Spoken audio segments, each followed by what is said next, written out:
Two bears, one cave.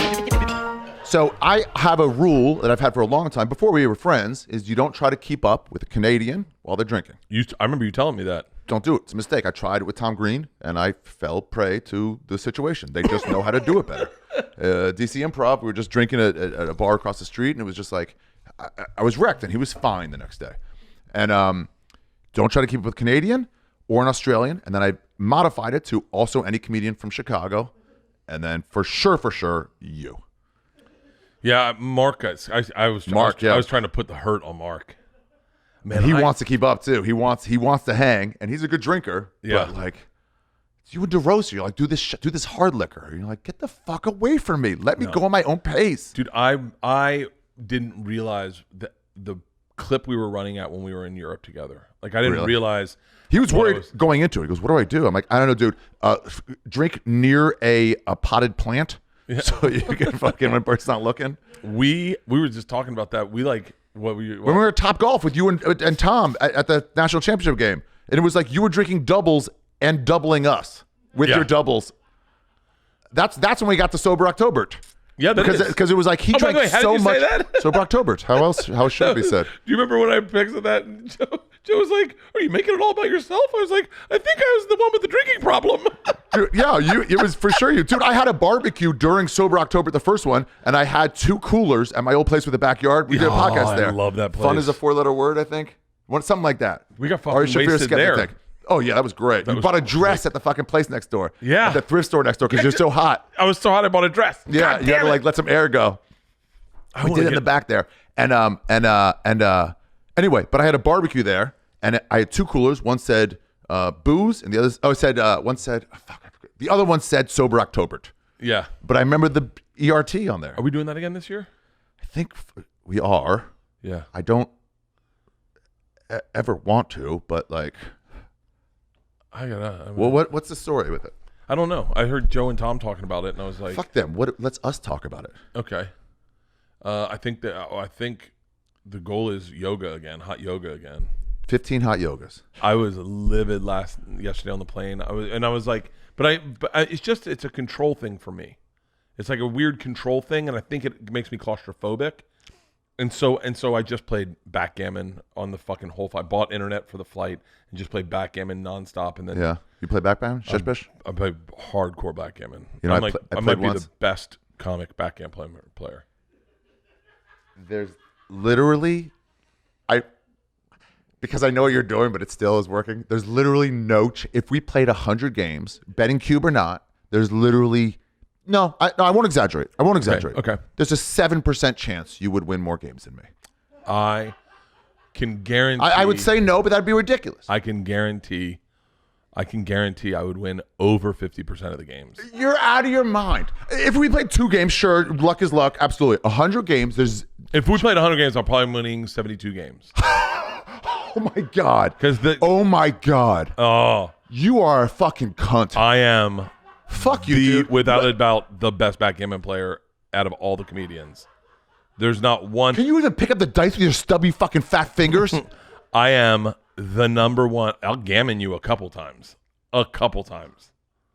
Dude, I mean, it's so the amount of backgammon. So when you talk about golf and shit, I'll join in like, haha, fun. You're being ridiculous. First of all, it's part of the Israeli Middle Eastern culture. Shesh-bish. I remember a young, overweight comedian who said he was taking tennis lessons, and I said, "quote unquote," what did I say, Nadav? I will destroy you. I will destroy you. We were at Tom's first mansion and swimming. Everyone was like, "Wow, Tom's doing good." He's like, "I fucking." He sold that to a professional athlete. He sold that to a professional fucking athlete. And that's before I knew how much heart you had and how much actually like how your athletes were your athleticism was covered up, but you still have it in there. And it was like, let's have a race. Let's have a fucking underwater race, swimming race. God, I remember my daughter's going.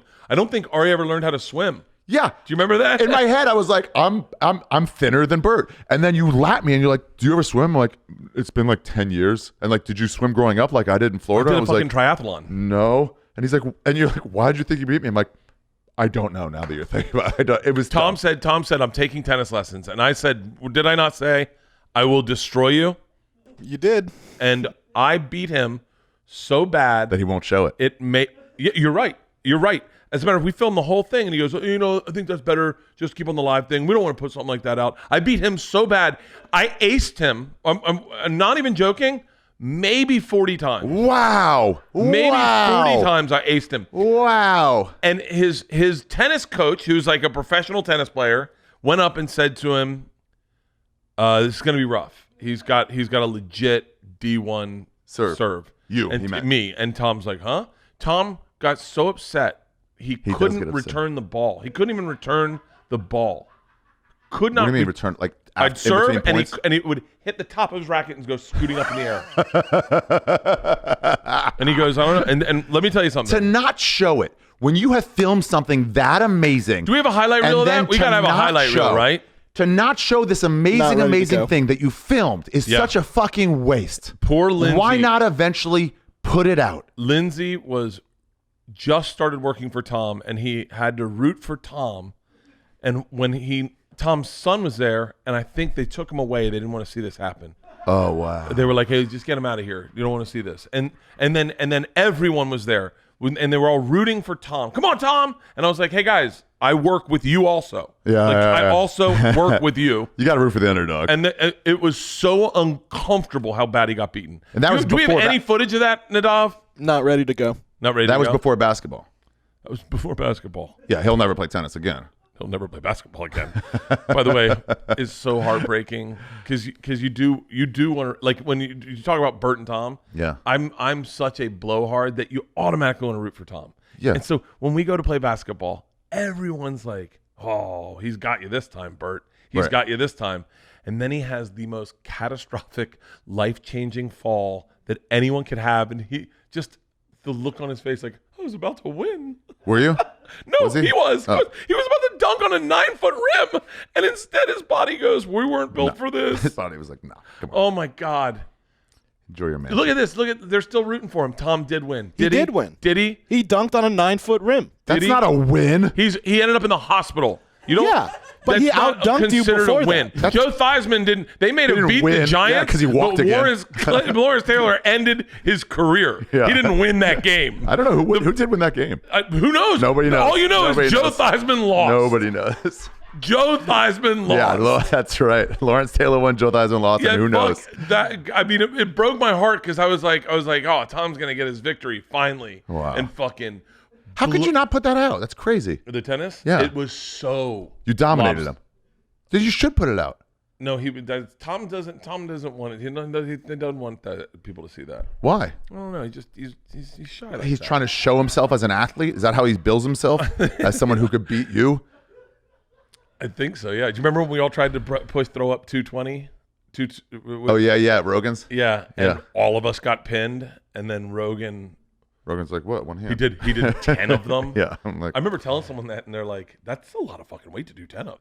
And yeah, and I had a it's funny. Joe always talks about I had a traumatic head injury. Yeah, and so that's what makes you think you beat me in backgammon. No, I could destroy you in backgammon. Destroy you. Okay, let's just real quick. Opening roll. Open roll 6-5. You roll. Where do you? Come on, dude. Come the fuck on. That's not. Yeah, that's right. Now here's my problem. That's like saying, "Oh, you beat me basketball. What do you do if you're in open court?" All right. And the Nadav, what do you do? Nadav, what do you do? He knows too. It's Sheesh Besh. Yeah, come on, dude. What? Nadav? What? 6-5 opening roll. Where do you move your? Yeah, piece? you take it from first position all the way across. Okay, all right. Hey, but that just cuts the weed out. There are people that go, "I'll beat you." There were when we were on Go Big Show. There were guys that like, "I'm great at backgammon. I'll play you." And you watch their first roll, and you're like, "You don't know what you're doing." And then get 6-5, and they're thinking about it. 3-1, and you're like, "Okay." Dude, it's a great. You know exactly where you're going. So this is what me and my friends did. We played all the time. We had a crown. We'd pass around the fucking community. Yeah. Whoever wore the crown had the championship. You had to beat somebody 2 times in a row to get the 2 best of 7s. If somebody got a 6-5, you got a 6-5. I go, I command you to move it there, just so you couldn't feel good about yourself. So my problem is, I will not turn down a double. I will not reject if someone tries to double me. I'll always go, wait do you see the comeback kid? Dude, I played with the Blacks over in Washington Square Park. Wait, do you really play with black dudes in Washington Square Park? Yeah, those guys. They're playing back. I thought they were playing chess. Yeah, and then you're like, "Oh, I don't play chess. I play backgammon." And they go, let's go. And you're like, oh shit. And at first you're like, I could beat this guy. He's semi-homeless. But you make the same mistake when you're in Thailand and a hooker says, want to play Connect 4 for beers? And you're like, I'll beat a fucking street hooker in Connect 4. I went to college. And then it hits you. You play Connect 4 all day.